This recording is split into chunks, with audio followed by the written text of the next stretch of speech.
Hello everyone, আসসালামু আলাইকুম। কেমন আছেন সবাই? আশা করছি অনেক ভালো আছেন। রিদিস ব্লগসে সবাইকে স্বাগতম জানাচ্ছি নতুন আরেকটি ভিডিও দেখার জন্য। তো আজকে আমি একটা সুন্দর শর্টকাট ভিডিও আপনাদের সাথে শেয়ার করব। যখন নাকি আমার অনেক ঠান্ডা লাগে বা আমার জ্বর আসে বা বিকালে ঝিরিঝিরি বৃষ্টি বয় বা মেঘলা আকাশ থাকে, তখন আমার এইরকম মুচমুচে চাল ভাজা বা ঝালমুড়ি বা যে কোনো মুচমুচে জিনিস খেতে আমার খুবই ইচ্ছা করে। আর তখন আমি ঝটপট বানিয়ে ফেলি ঘরের উপকরণ দিয়ে। আমার হাতের কাছে যে সমস্ত উপকরণ থাকে সেগুলো দিয়ে আমি ঝটপট একটা সুন্দর মুচমুচে একটা মুখরোচক খাবার তৈরি করে ফেলি।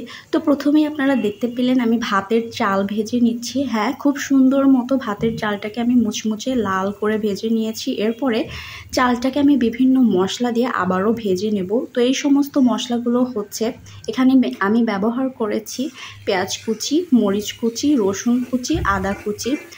আর সবগুলো উপকরণই আমি খুব ভালো মতো তেল দিয়ে মুচমুচো করে ভেজে নেব, একদম ডার্ক ব্রাউন কালার করে ভেজে নেব, যাতে করে যখন চালটা আমি ভাজা খাবো তখন এই মশলাগুলো দাঁতের নিচে পড়লে অনেকটাই এর ফ্লেভার ভালো লাগে।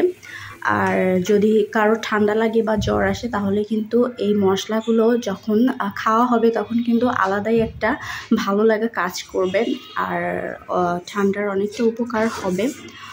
তো দেখতেই পাচ্ছেন খুব ভালো মতো আমি মুচমুচো করে মশলাগুলো ভেজে নিয়েছি। এরপরে আমি আরও 2-3টা ইনগ্রেডিয়েন্টস এখানে ব্যবহার করেছি, সেটা হচ্ছে হলুদের গুঁড়া, মরিচের গুঁড়া, ধনিয়া গুঁড়া, সামান্য পরিমাণ লবণ, আর ব্যবহার করেছি সামান্য পরিমাণ চাট মশলা। সবগুলো মশলা যখন একত্রে ভাজা হয়ে যাবে তখন এর মধ্যে আগে থেকে ভেজে রাখা ভাতের চালগুলো আমি দিয়ে সমস্ত মশলার সাথে একদম মিক্স করে ফেলবো। এই কাজটা করতে হবে 2 থেকে আড়াই মিনিটের মতো। খুব বেশি কিন্তু ভাজা যাবে না, দেখা যাবে গুঁড়ো মশলাগুলো আবার পুড়ে গিয়েছে। তো সামান্য পরিমাণ আমি নাড়াচাড়া করেই চাল ভাজাটা নামিয়ে ফেলবো, খুব বেশি আমি ভাজবো না। তো হয়ে গেল খুব সুন্দর মতো চাল ভাজা, যাকে বলে একদম মুচমুচে চাল ভাজা।